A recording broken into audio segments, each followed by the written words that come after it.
Hello everyone, कैसे हैं आप सभी लोग। स्वागत है आप सभी का भरपूर इस नए विषय की सीरीज में, यानी कि विज्ञान की सीरीज में। क्लास 11th की एनसीईआरटी के चैप्टर 4 का हमारा ये 13वां लेक्चर है। पिछले 12 लेक्चर, ये 14वां लेक्चर है। पिछले जितने भी लेक्चर हुए हैं उन सभी के बारे में हमने पूरा डिटेल से देखा है। कौन से जीव होते हैं, कैसे संरचना मिलती है, कैसे सिमेट्री मिलती है, उन सभी के बारे में हमने विस्तार से देखा है। ये हमारा लास्ट लेक्चर है इस चैप्टर का। क्या है ये? Classification of vertebrata. हमारा कोर्डेटा संघ भी चल रहा है। कोर्डेटा में हमने क्या देखे, पहले उसके उपसंघ देखे, यूरोकोर्डेटा, सेफेलोकोर्डेटा, देन तीसरा था हमारा वर्टिब्रेटा। ये सबसे बड़ा उपसंघ है। इसी उपसंघ के कुछ उपवर्ग भी है। इन्हीं उपवर्गों के बारे में हम आज विस्तार से देखेंगे। तो आइए बिना कुछ देरी किए हम अपने टॉपिक की शुरुआत करते हैं।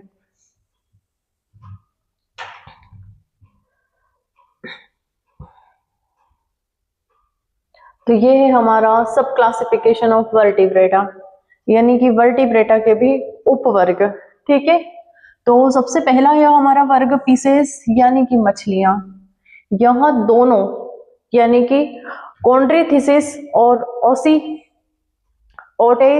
ओटेक्थिसिस, यानी कि कॉन्ड्रीथिसिस का मतलब यहाँ पे क्या होता है, कॉन्ड्रीथिसिस यानी कि कार्टिलेज से बनी हुई मछलियां। उनका जो कंकाल तंत्र होता है मछलियों का, वो पूर्ण रूप से हड्डियों का नहीं होता है, कार्टिलेज से बनी हुई मछलियां। दूसरा हो गया हमारा ओस्टिकथिसिस, यानी कि ओस्टी वर्ड जहां पे आए वहां पर हड्डियों की बात होती है। ठीक है, हमारी हड्डी में कौन सा प्रोटीन पाया जाता है, ओसिन प्रोटीन। ठीक है, तो ये ओस्टिकथिसिस यानी कि ये जो उपवर्ग होता है ये होता है हड्डियों वाली मछलियां। ठीक है, तो पहले हम देखेंगे कॉन्ड्रिक्थिसिस, यानी कि उपास्थि मछलियां, यानी कि कार्टिलेज से बनी हुई मछलियां। इसे कार्टिलेज भी बोलते हैं। उपास्थि को क्या बोलते हैं, कार्टिलेज से बनी हुई मछलियां। अब इसका उपवर्ग क्या होता है, ये जो इलास्मोब्रांकी जो होता है ये क्या होता है, ये एक मछली का उपवर्ग होता है। इसी में ही शार्क और रे समूह की जो मछलियां होती है उनमें ये वाली हड्डियां पाई जाती है, यानी कि उन हड्डियों का जो, उन मछलियों का जो कंकाल होता है वो उपास्थि का बना हुआ होता है। विशेषताएं क्या होती है इनकी, कई जोड़ी घसेट सी गिल होती है, कई जोड़ी तो इनमें गिल्स होते हैं। ये कुछ इस प्रकार से इनका जो कंकाल होता है वो पूर्ण रूप से हड्डी का नहीं बना हुआ होता है। कई जोड़ी घसीट सी गिल स्लेट होती है, यानी कि कई जोड़ी तो इनमें गिल्स होते हैं। ये रहे, ये सभी मछलियां होती है।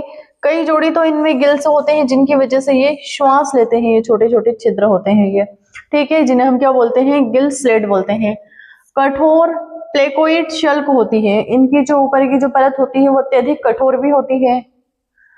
नग्न पेट होता है। इनके पेट पर कोई कवच नहीं होता है, कोई बाल नहीं होते हैं। ठीक है, ओपेरक्युलम नहीं। जो हड्डियों वाली जो मछलियां होती है उनपे ओपेरक्युलम होता है, उनका पेट एक कवच द्वारा ढका हुआ होता है, लेकिन इनका पेट किसी से ढका हुआ नहीं होता है, किसी कवच से। अधिकांश समुद्री जीवंत शिशु या अंडे होते हैं। अधिकांश जो होते हैं ये समुद्री होते हैं, या तो जीवंत शिशु के रूप में होते हैं, या फिर ये अंडे होते हैं। ठीक है, उदाहरण के लिए स्कोलोइडोन, स्कोलियोडन यानी कि जो शार्क मछली का जो स्वरूप होता है वो होता है राजा या फिर रेजा स्केट, ट्राइगन रे। ये जितनी भी मछलियां होती है, एक तो शार्क होती है, फिर दूसरी होती है रेजा, फिर तीसरी होती है ट्राइगोन रे। ये सभी क्या होती है, उपास्थि से बनी हुई मछलियां होती है। यानी कि इन मछलियों का जो कंकाल होता है, वर्टिब्रेटा में तो आते हैं ये, लेकिन इनका जो कंकाल होता है वो पूर्ण रूप से कार्टिलेज का बना हुआ होता है। होलोफिल यानी कि सिमेरस, कम प्रसिद्ध गहरे पानी के जीव होते हैं ये। पहला हो गया, क्या हो गया हमारा, शार्क और रे समूह, यानी कि शार्क मछली और रे समूह की जितनी भी मछलियां आती है उनका जो कंकाल होता है वो किनका बना हुआ होता है, कार्टिलेज का। दूसरा क्या हो गया, होमोसेफिली यानी कि किमेरिस। ये क्या होती है, होमोसेफिली, कम प्रसिद्ध होती है, थोड़ी गहरे पानी में मिलती है। ठीक है, अब इनकी विशेषताएं क्या होती है वो देखते हैं। एक जोड़ी गिल कवच होता है, उनमें इनका जो मुख होता है वो सामने स्थित होता है। कई एनाटॉमिकल डिफरेंस होते हैं, इनमें जो होते हैं कई एनाटॉमिकल डिफरेंस होते हैं। एक जोड़ी तो गिल्स होता है, इनमें मुख सामने की ओर स्थित होता है, कई एनाटॉमिकल डिफरेंस होता है।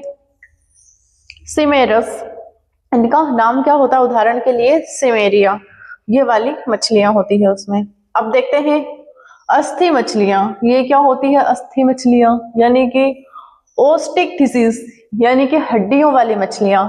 अब इनके भी मुख्य उपवर्ग देखते हैं, हड्डियों वाली मछलियां के भी उपवर्ग देखते हैं हम।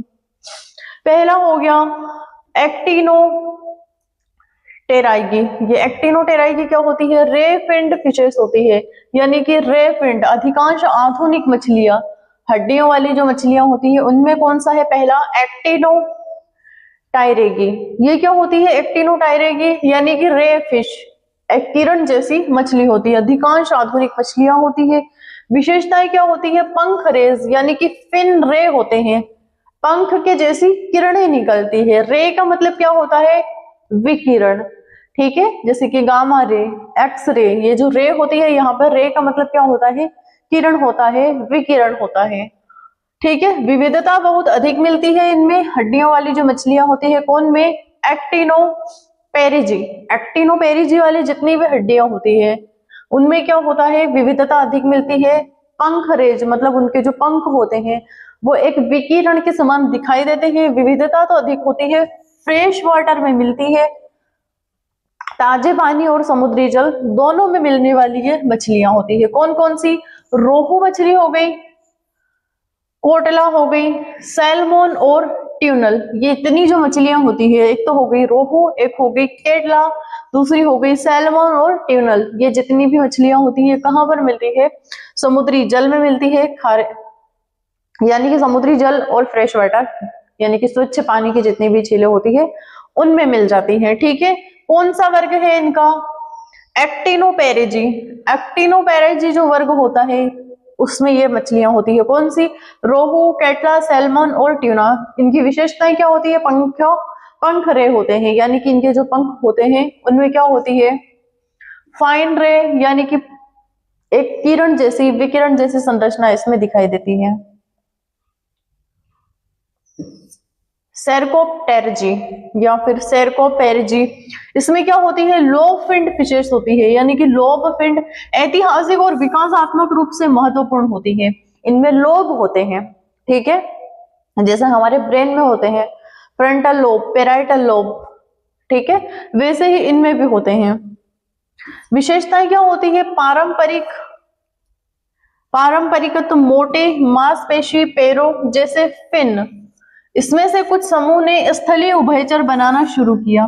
ये वाला जो समूह होता है कौन सा, सेक्रोपेरेजी वाला जो समूह होता है, या फिर सेट्रोटेराइजी वाला जितना भी इन मछलियों का समूह होता है, लोबफिंड होती है ये, यानी कि ऐतिहासिक और विकासात्मक रूप से महत्वपूर्ण होती है। विशेषताएं क्या होती है, इनके ही समूह में कुछ पारंपरिक उभयचर भी बनाए हैं इन्होंने, मतलब इनके जो वंशज होते हैं, इनके शरीर की ये जो संतति का उत्पन्न करते हैं, ऐसी संतति उत्पन्न करते हैं कि वो जल में भी रहते हैं और थल में भी रहते हैं, ठीक है। मोटे मांसपेशी पैरों जैसे फिन, इसमें से कुछ समूह ने स्थलीय उभयचर बनाना शुरू किया। उपवर्ग समूह जो अक्सर यहाँ बताए जाते हैं, यही उपवर्ग समूह है जो अक्सर किसमें बताए जाते हैं, डिप्लोई लंग फिशेस, यानी कि फेफड़े प्लस गिल्स, डिप्लोई लंग फिशेस बोलते हैं उन्हें। कौन सी, डिप्लोई वाली जो मछली होती है उन्हें हम क्या बोलते हैं, लंग फिशेस बोलते हैं, क्योंकि जब वो पानी में रहती है,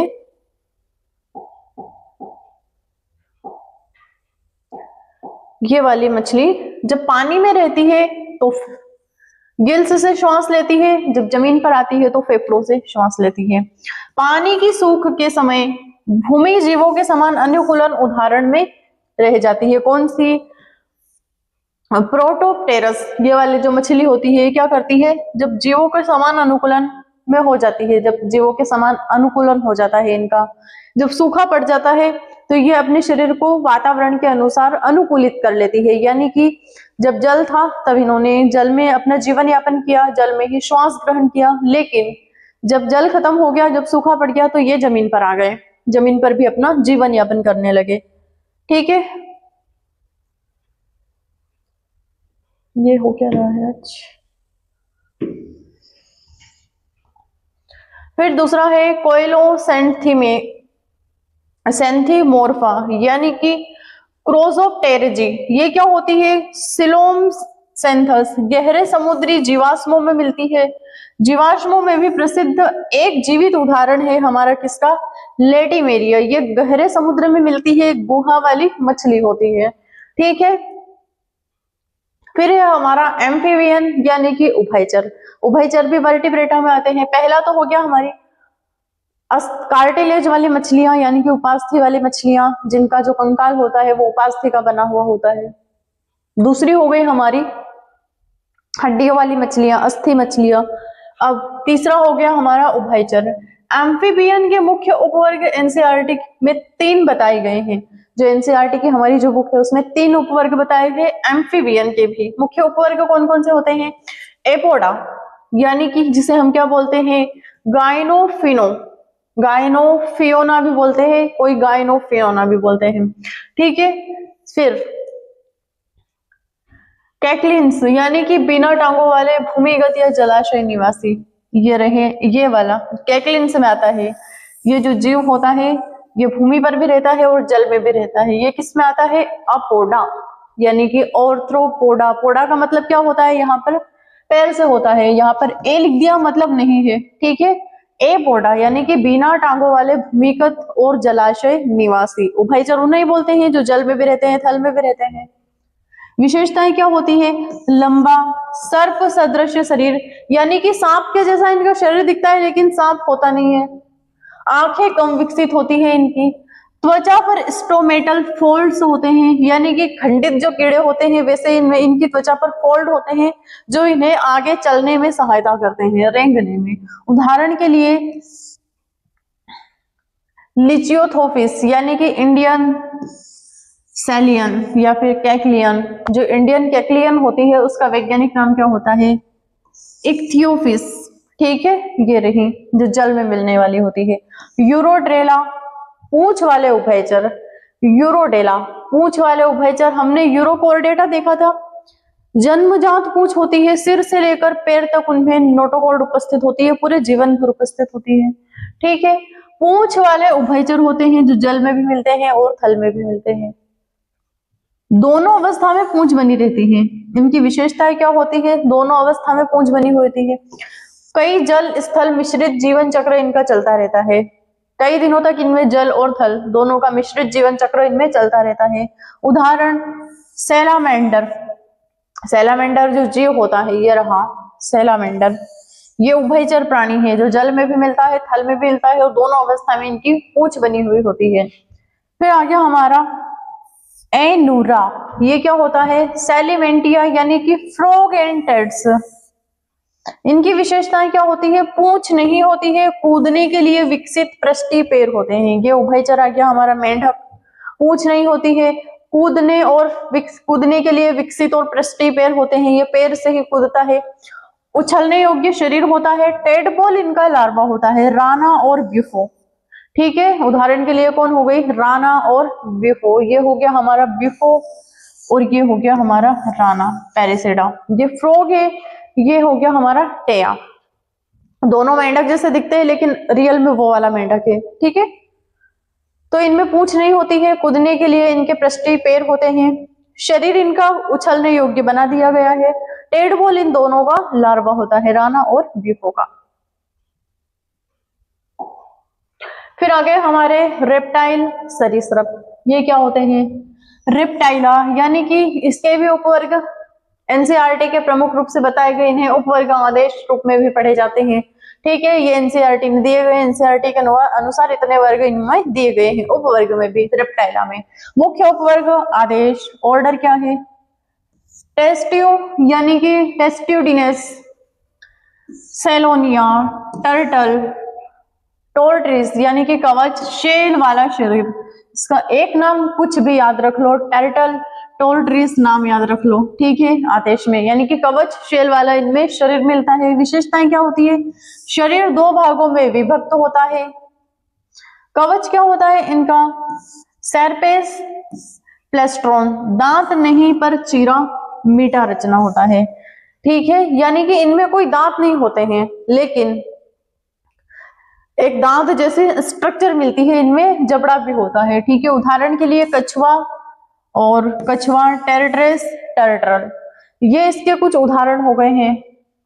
फिर दूसरा होता है हमारा स्क्यूमेटा यानी कि लिजार्ड स्नेक। ये क्या होता है? Lizard snake. विशेषताएं क्या होती है? स्केल्ड त्वचा होती है इसकी, बहुविविध चलन होते हैं, ठीक है। लिजार्ड लिम्फेनियन स्कैन होते हैं इसमें। विषैले और नॉन नेवोमस होते हैं, कुछ विषैले होते हैं और नॉन नेवोमस, यानी कि अगर इनका जहर जो फैल जाता है तो इंसान जीवित नहीं बचता है, ठीक है। उदाहरण के लिए क्या होता है इनमें? कोबरा, गेको, मॉनिटर लिजार्ड, ये इतने सांपों की प्रजाति पाई जाती है किसमें? रेप्टाइल में, यानी कि रेंगने वाले जीव में। फिर आ गया हमारा क्रोकाइडिला, यानी कि ये क्या होता है? क्रोकाइडिला, क्रोकोडिलस, जिसे हम एलिगोटोरस भी बोलते हैं, ठीक है। विशेषताएं क्या होती है इनका? बड़ा, सेमी एक्वेटिक, यानी कि अर्ध जल में होते हैं, छिछले जल में होते हैं, ठीक है, जिसे हम क्या बोलते हैं? Semi aquatic. मजबूत जबड़े होते हैं इनमें। चार कक्षी दिल का आंशिक विभाजन होता है। चार कक्षी हृदय होता है लेकिन आंशिक विभाजन होता है। बहुत पुराना समूह होता है, कौन सा? क्रोकोडिला का, ठीक है। उदाहरण के लिए क्रोकोडिल और एलिगेटर, ये इसमें जीव आते हैं, किसमें? उभय सरीसृप में। रेंकोसेफाइला यानी कि सेफोनोडोंटिडा, बहुत कम जीवित, जैसे कि सेफेनोडोन, ये क्या होते हैं? प्राचीन समूह के जीव होते हैं। वैसे इतना पूछा नहीं जाता है लेकिन फिर भी बता दिया गया है। अब देखते हैं हम पक्षी में ईव्स में। ईव के ऊपर यानी कि ईव्स के उपवर्ग के रूपों को अलग अलग तरीके से वर्गीकृत किया जाता है। एनसीईआरटी में सरल विभाजन दिया जा सकता है, ठीक है। इनका कहना है कि एनसीईआरटी थोड़े सरल विभाजन भी दे सकती है। प्रचलित सरल उपवर्ग क्या होता है इसमें? एर्केनोरिन्थिस, यानी कि पुराने जीवन या फिर प्राचीन पक्षी होते हैं, कौन से? एर्केनो या फिर एर्कियोरेंथिस। प्रीमेटिव बर्ड, जैसे कि एर्कियोपेट्री, आर्कियोपेट्री, यानी कि पुराने, सबसे प्राचीन। व्याख्यात्मक और ऐतिहासिक होते हैं ये, कौन कौन से? नोरियंथिस, यानी कि नोइगा थी, इनके वर्ग होते हैं उपवर्ग। प्रचलित, सरल और उपवर्ग होते हैं, इतने सरल होते हैं, ठीक है। इनको क्या बोलते हैं? पैलेंजेन या फिर पैलियोग्नेथी। ये क्या होते हैं? पैलियोग्नेथी में आधुनिक पक्षी आते हैं। आधुनिक पक्षियों का सामान्य दो जबड़ों वाला समूह, यानी कि दो बड़े समूहों में बांटा गया है आधुनिक पक्षी को भी। पहला हो गया हमारा, यही हो गया पैलियोग्नेथा। पैलियोग्नेथा में क्या होता है? हमारे फ्लाईटेल्स होते हैं। प्रीमेटिव प्लेटलेट्स होती है, ठीक है, यानी कि स्ट्रक्चर, प्रीमेटिव प्लेटलेट्स स्ट्रक्चर।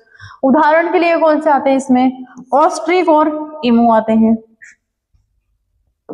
नियोग्नेथा, शेष आधुनिक पक्षी क्या होते हैं उसमें? ज्यादातर उड़ने वाले और विविध प्राणी होते हैं, ठीक है।